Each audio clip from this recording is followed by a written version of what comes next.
Muito bom dia a todos. Uma alegria estarmos juntos aqui e eu vibro com o Movinfra. Acho que naquilo que nós precisamos no Brasil, que é de setores que pensam estrategicamente, lógico que defende os interesses das empresas que o constituem, mas aqui é a concepção de um think tank no sentido mais tradicional. É pensar o setor, pensar estrategicamente e pensá-lo aí inserido no Brasil. Parabéns por isso. Quando aqui se reúnem dirigentes públicos, e a minha alegria de estar ao lado do ministro Renan Filho, ao lado do ministro Silvio Costa, ao lado do secretário Marcos Cavalcante, que tão bem representa aqui o Rui Costa, vendo aqui na plateia pessoas que eu represento e saúdo na figura do Bruno Dantas, presidente do Tribunal de Contas da União, vários agentes, outros ministérios representados, nós sabemos que temos aqui, parabéns Sepúlveda, aqui a elite do nosso setor empresarial de infraestrutura e logística. E mais do que isso, nós temos estudiosos desse assunto, o que torna, então, esse ambiente exatamente o caldo de cultura. Parabéns, Natália, por ter organizado este momento aqui. A Natália foi além na sua apresentação. Ela disse dos princípios que orientam o movimento, o Movinfra. E ela disse: preservar a segurança jurídica e o compromisso com a sustentabilidade. E eu tenho a honra, a responsabilidade de falar em nome do Congresso Nacional. E eu acho que tem algumas questões de complexo vira-lata que nós temos que definitivamente mudar na nossa cultura. Primeiro, comentava ali com o ministro Silvio, uma coisa que é norma. Eu dirijo a Frente Brasil Competitivo. Falo do custo Brasil, mas não aceito algumas questões que antigas têm que ser superadas. Por exemplo, que nós somos totalmente ineficientes. É lógico que nós temos coisas a melhorar, mas dizer que hoje nosso dispositivo de infraestrutura e logística é um sinônimo de ineficiência é não contemplar aquilo que é a nossa realidade. Segunda questão.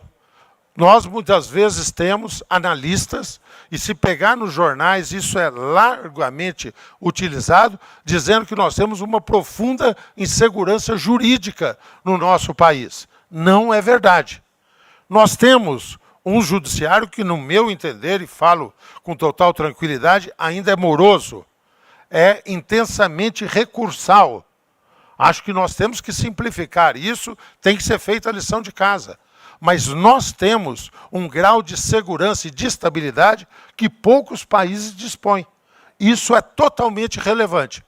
Mais do que isso, em termos de polarização política, e a polarização política no mundo e no Brasil tem sido extremada, nós temos conseguido criar momentos em que grandes convergências têm sido estabelecidas. Isso precisa ser saudado, isso precisa ser destacado. Vocês próprios sabem que eu recentemente estive envolvido em alguns projetos de relevância para o setor de infraestrutura, com auxílio e diálogo com o governo, com as entidades que atuam, com especialistas, e nós conseguimos que o combustível do futuro, que significa um formidável volume de investimentos no país, fosse aprovado por unanimidade na Câmara dos Deputados. Vou repetir, unanimidade. Nenhum partido votou contrário.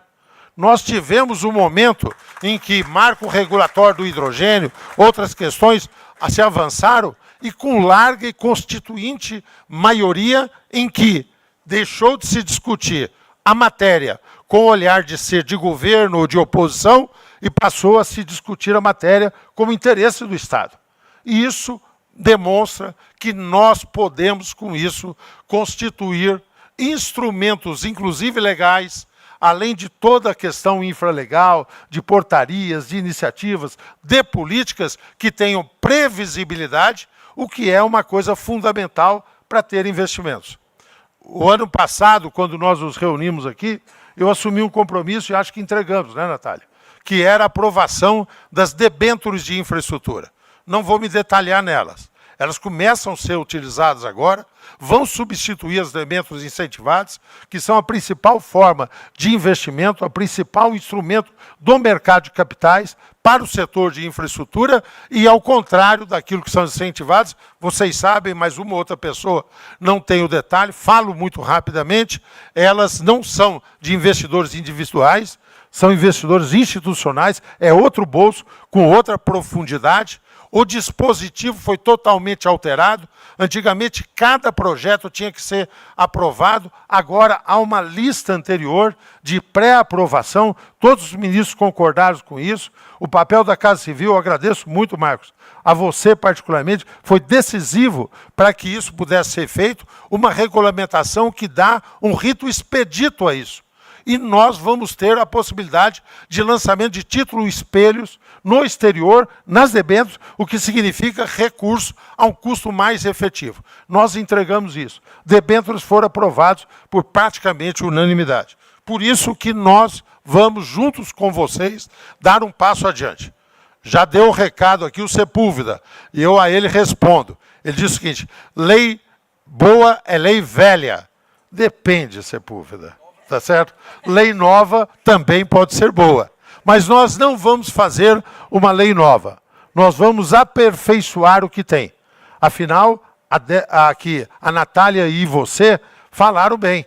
Há 30 anos, você disse, o celular inexistia, não tinha digitalização, o grau de compreensão de risco, matriz de risco, compartilhamento, como é que se tratava naquele período? Naquele período era uma única concessão com um objeto. Agora existe concessão que integra diferentes objetos. Isso tem que ser contemplado na legislação. Por isso que dizer que nós vamos tentar melhorar a legislação é pouco. A Natália falou que ia me dar 1 minuto a mais aqui para que eu pudesse, e ela pediu, e eu não posso negar, ainda que o time, eu acabei de ajustar isso com o Executivo, nós não vamos votar, há uma agenda carregada agora da Câmara dos Deputados, nós temos LDO, nós temos orçamento, nós vamos votar o PATEM, tá certo?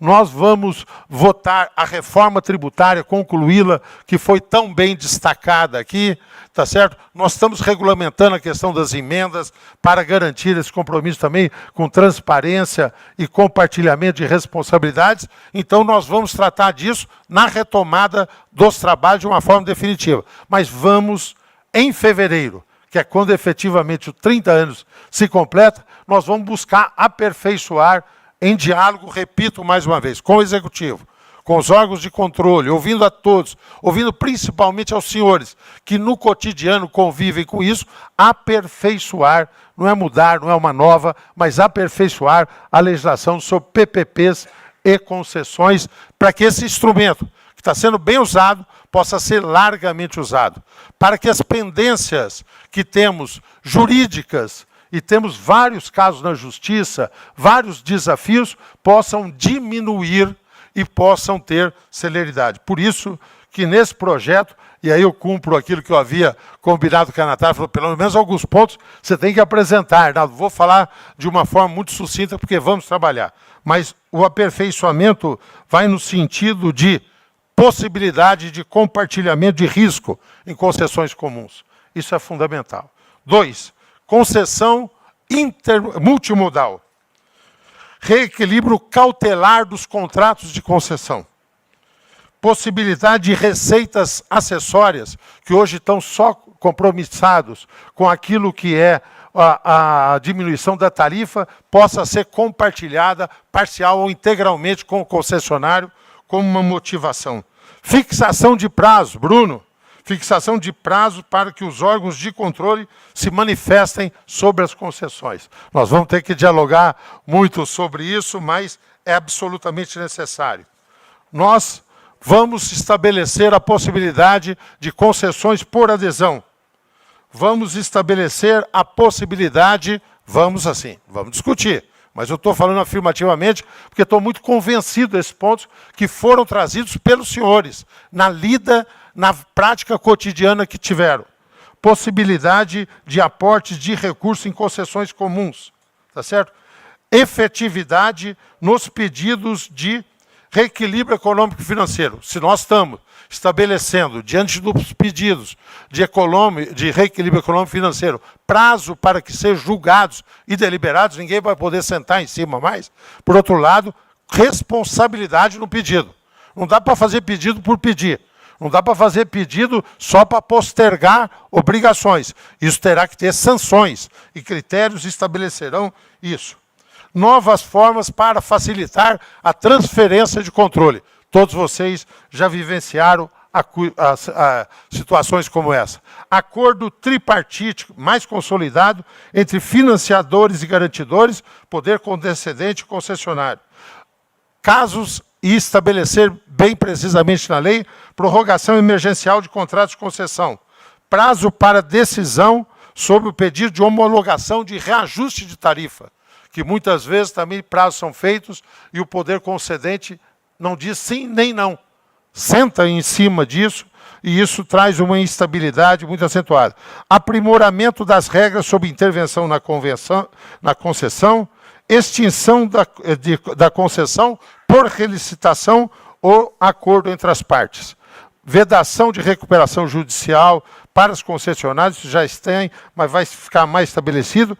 Autorização expressa para uso de fundos constitucionais para oferecimento de garantias e consolidar na lei aquilo que foram normas do Executivo, que é exatamente os limites de comprometimento de garantias. Esses são alguns dos pontos, mas são pontos importantes. Terão incidências nesse aprimoramento. Acho que preservam aquilo que tem de virtuosidade a lei, mas nos permite dar avanço coerente com o momento que nós vivemos. Nós recentemente tivemos a concessão do Prêmio Nobel de Economia. Eu não sou economista, sou engenheiro, me curvo aos economistas tantos que estou aqui. Mas tentei entender. E o conceito básico que foi festejado lá era um conceito desenvolvido por 3 economistas de que, mais importante que políticas momentâneas de transferência de renda ou políticas aqui localizadas de incentivo, é quando você tem instituições sólidas, porque isso dá previsibilidade e isso traça cenários. Eu acredito nisso. Eu trabalho com esse conceito. Acho que a legislação de concessão, e parabéns ao governo, quando o novo governo assumiu, havia uma inquietude, por isso que eu procurei o Rui Costa, procurei o ministro Haddad para conversar sobre esse projeto.